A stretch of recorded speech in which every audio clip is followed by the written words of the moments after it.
Bonjour, bonjour. Ici Marie-Claude Roy. Aujourd'hui, j'aimerais vous demander, est-ce que ça vous arrive parfois d'être stressé, d'être préoccupé, envahi par une tonne de pensées ou même des tonnes de pensées?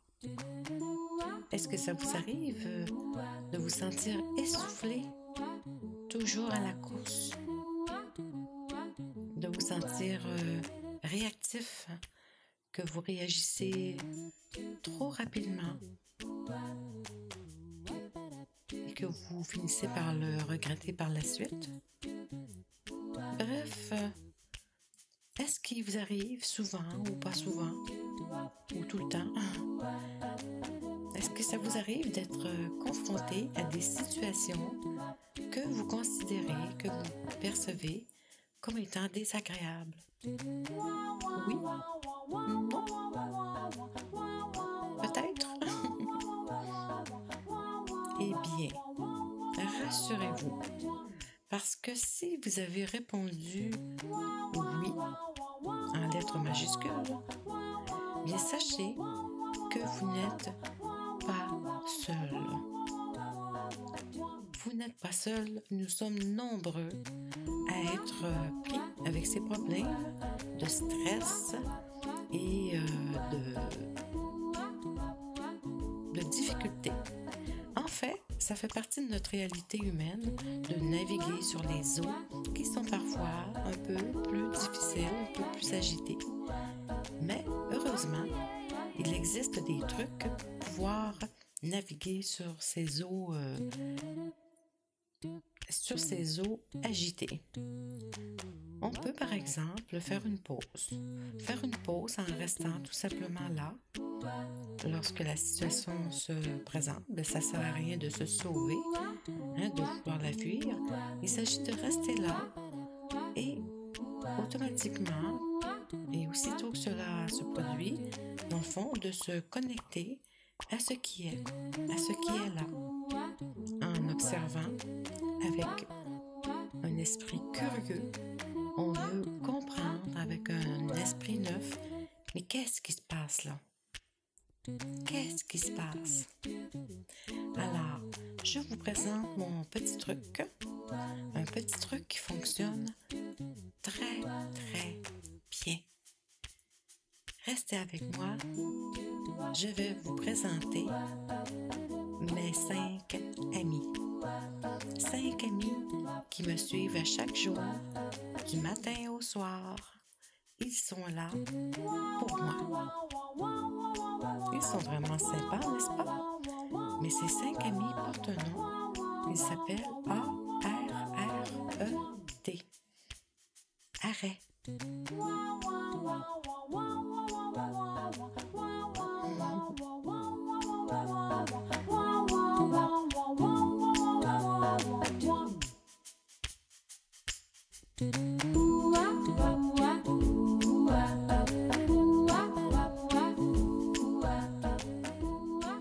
Arrêt, c'est un exercice qu'on peut dire, une petite pratique qu'on peut faire en tout temps dans la journée.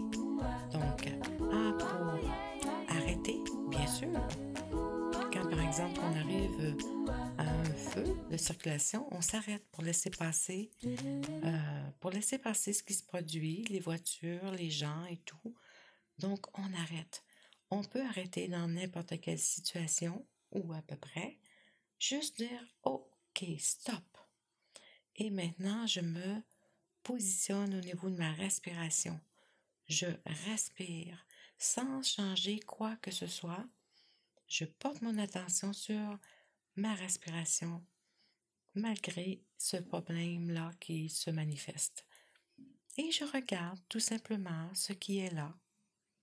Je regarde toutes les sensations corporelles, toutes les émotions qui sont en train de se manifester et peut-être le flot de pensées qui passe aussi en même temps. Et puis j'expire. J'expire tout simplement en même temps que j'expire le dioxyde de carbone en dehors de mon corps. Hein? Le corps rejette le dioxyde de carbone parce que c'est toxique.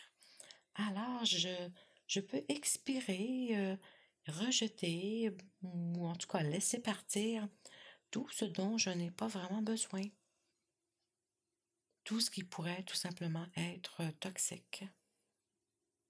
Et tout ça, on le fait. On arrête, on respire, on regarde, on expire. Et on refait cette boucle-là. On arrête, on respire, on regarde et on expire.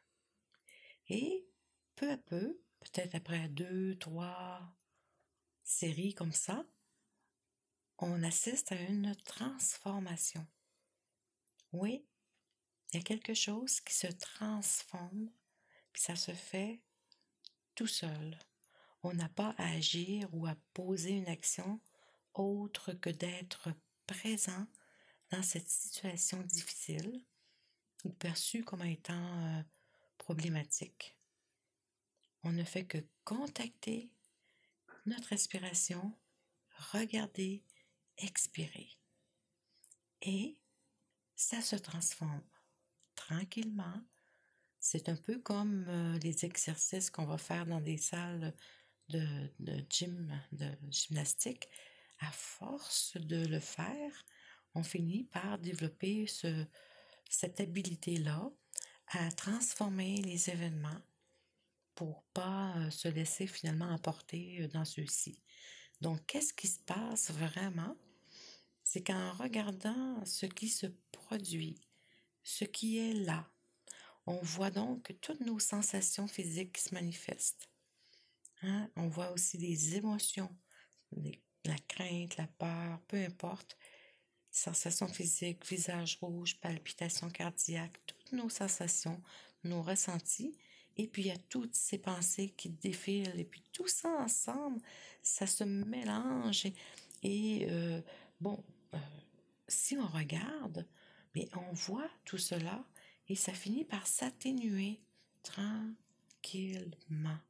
Ça s'atténue et par magie, si j'ose le dire comme ça, on se libère de leur emprise, en fin de compte, de leur emprise, parce que c'est souvent ces émotions, ces pensées qui nous emmènent vers un endroit où on ne veut pas nécessairement aller. Donc, tout ça demeure.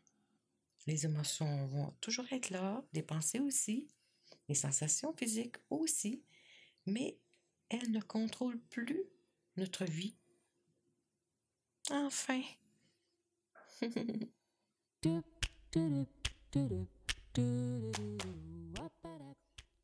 La situation que nous vivons, que nous considérons comme étant difficile, ou le problème qu'on doit vivre, la personne qui est devant nous, qui nous dit des choses pas très gentilles, ou encore mon ado qui fait toutes sortes de folies, ou les voisins qui parlent dans notre dos, disons, tout ça reste là. Ça ne va pas bouger. Bon, peut-être que ça va bouger, mais notre but n'est pas, excusez-moi, de faire disparaître les voisins ou de leur faire changer leur comportement. Mais tout cela, toutes ces choses qui nous dérangent, peuvent tout à coup moins nous déranger, moins nous affecter. On sort en quelque sorte de ce piège où on n'entre pas dedans, qui a été tendu par devinez qui. Votre belle-mère, les mauvais sorts ou un malheureux hasard ou une mauvaise rencontre. Et non, ce piège est tendu tout simplement par notre cerveau. Et on entend beaucoup parler maintenant de tout ce qui est neurosciences, tout ce qui est cerveau, parce qu'on fait de belles découvertes à ce niveau-là qui sont très intéressantes et qui nous permettent de démystifier beaucoup de choses. Donc, il y a cette boucle dans laquelle le cerveau nous entraîne, mais à tout moment dans la boucle, on peut décider d'en sortir. À tout moment, on peut décider d'en sortir, tout simplement en observant ce qui est là, ce qui se passe dans mon corps, dans ma tête. La boucle du stress ressemble un peu à ça. Elle nous emmène dans une direction dans laquelle on ne veut pas nécessairement aller. Donc, on aime peut-être rester autour de cela. Lorsqu'on est en dehors de cette boucle, on est libre. Mais aussitôt qu'on rentre dans cette boucle, on est en quelque sorte un petit peu piégé par cette boucle.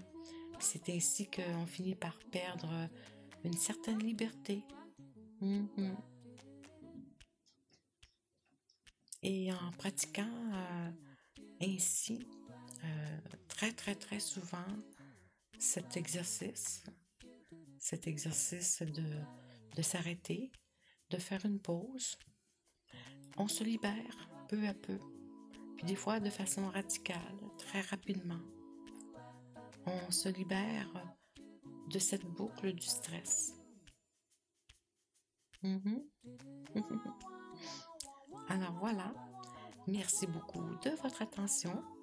J'espère que vous pratiquerez. Ça me fait plaisir de vous accompagner au cours de cette petite journée. À très bientôt. À la prochaine.